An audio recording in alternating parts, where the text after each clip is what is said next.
Hi, I'm architect. I'm only architect in the world making building out of paper, like this cardboard tube. And this exhibition is the first one I did using paper tube, 1986. Much longer before people start talking about ecological issues and environmental issues. I just started testing the paper tube in order to use this as a building structure.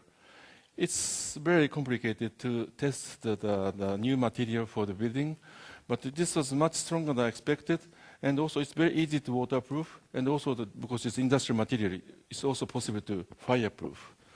Then I built the temporary structure. 1990, this is the first temporary building out of paper. There are 330 tubes, diameter is 55. There are only 12 tubes, diameter is 120 centimeters, 4 feet wide, as you see in the photo, inside the toilet. In case you finish with toilet paper, you can tear off the inside wall. So it's very useful. Year 2000, there was a big expo in Germany. I was asked to design the building because the theme of the expo was the environmental issue. So I was chosen to build the pavilion out of paper tube, recyclable paper. My goal of the design is not when it's completed. My goal was when building was demolished, because each country make a lot of pavilions, but after half a year we create a lot of industrial waste. So my building has to be reused or recycled after the building was recycled. So that was the goal of my design. Then I was very lucky to win the competition of building second Pompidou Center in France, in the city of Metz. Because I was so poor, I wanted to rent the office in Paris, but I couldn't afford. So I decided to bring my student to Paris to build our office on top of the Pompidou Center in Paris by ourselves. So we brought the paper tube and the wooden joint to complete the 35-meter long office. We stayed there for 6 years without paying any rent. But I had one big problem. Because we are part of the exhibition, even my friend want to see me, they had to buy ticket to see me. That was the problem. Then I completed the Pompidou Center in Metz. It's a very popular museum now, and I created a big monument for the government. But then I was very disappointed at my profession as an architect, because we are not working for society, but we are working for privileged people. Rich people, government, developers, they have money and power. Those are invisible. So they hire us to visualize their power and money by making monumental architecture. That's our profession. Even historically same, even now we are doing same. So I was very disappointed. We are not working for society. Even there are also many people who lost their houses by natural disaster. But I must say they are no longer natural disaster. For example, earthquake never kill people, but collapse of the building kill people. That's responsibility of architects. Then people need some temporary housing, but there are no architect working there because we are too busy working for privileged people. So I thought even us as architect who can involve in the reconstruction of the temporary housing, we can make it better. So that is why I started working in disaster area. 1994, there was a big disaster in Rwanda, Africa. Two tribes, Hutu and Tutsi, fight each other.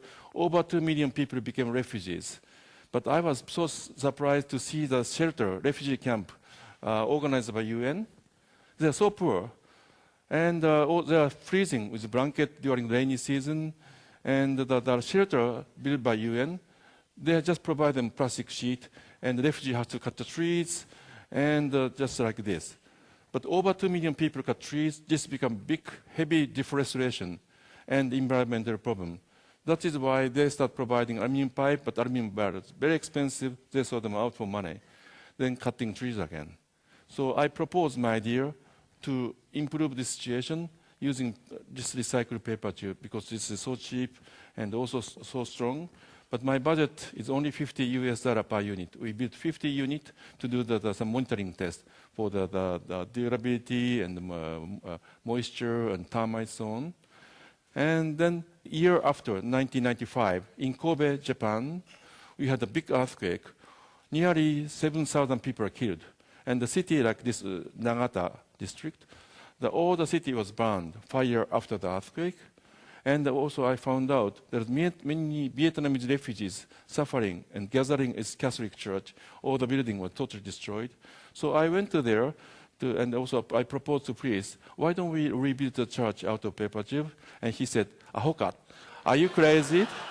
After fire, what are you proposing? So he never trusts me, but I didn't give up. I started commuting the Kobe. And I met the society of Vietnamese people. They are living like this with a very poor plastic sheet in the park. So I proposed to rebuild. I did the fundraising. I made a paper tube shelter for them.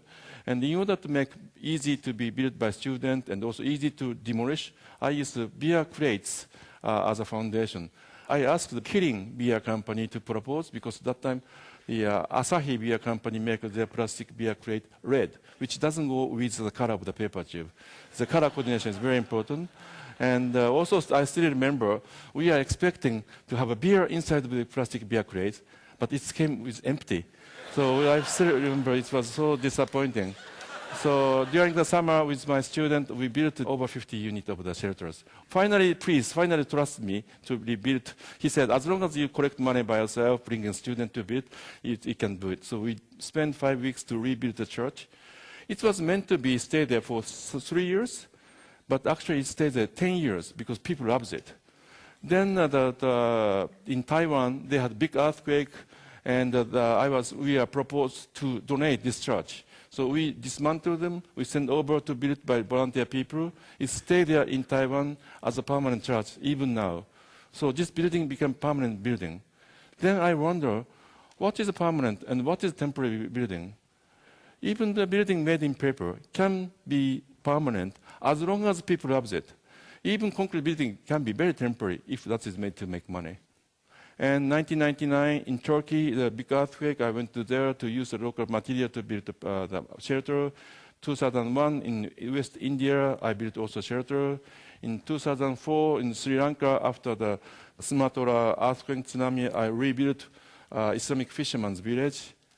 And 2008 in Chengdu, Shishawan area in China, over nearly 70,000 people killed. And also, especially the many of the schools destroyed because of the collapse between the authority and the contractor.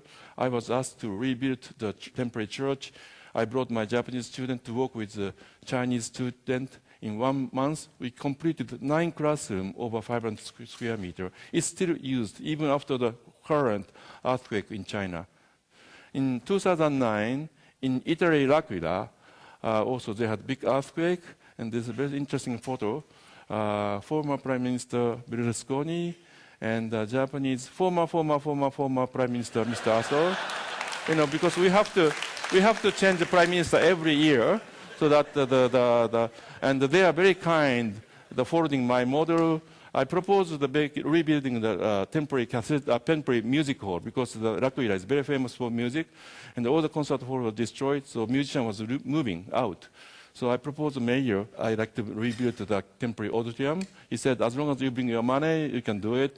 And I was very lucky. Mr. Berlusconi brought G8 Summit, and our former prime minister came. So they helped us to collect money.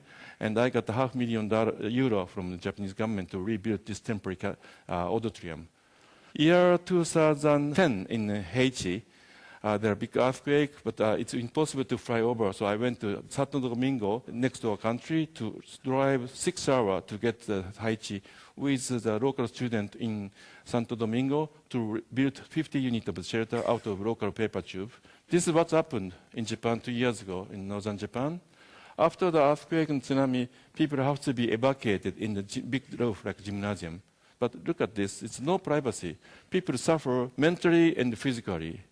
So we went to there to build the partitions with all the student volunteers with paper tube, just a very simple shelter out of tube frame and the curtain. However, some of the facility authority doesn't want us to do it because they said simply it's become more difficult to control them. But it's really necessary to do it. They don't have enough flat area to build standard government single-story housing like this one. Look at this. Even still government is doing such a poor construction of the temporary housing, so dense, And it's so messy because there's no storage and nothing, and the water is leaking. So I thought we have to make multi-story building because there's no land, and also it's not very comfortable. So I proposed to the mayor while I was making petitions. Finally, I met a very good, nice mayor in Onagawa village in Miyagi. He asked me to build 3-story housing in basement ground. I used the shipping container, and also the student helped us to make all the buildings, the furnitures, to make them comfortable within the budget of the government, but also the area of the house is exactly the same, but much more comfortable. Many of the people want to stay here forever, but very happy to hear that. Now I'm working in New Zealand, Christchurch. About 20 days before Japanese earthquake happened, also they have big earthquake, and many of Japanese students were also killed. And the most important cathedral of the city, symbol of the Christchurch, was totally destroyed. And I was asked to come to rebuild the temporary cathedral. So this is under construction, and I like to keep building the monument that be loved by people. Thank you very much. Thank you. Thank you very much.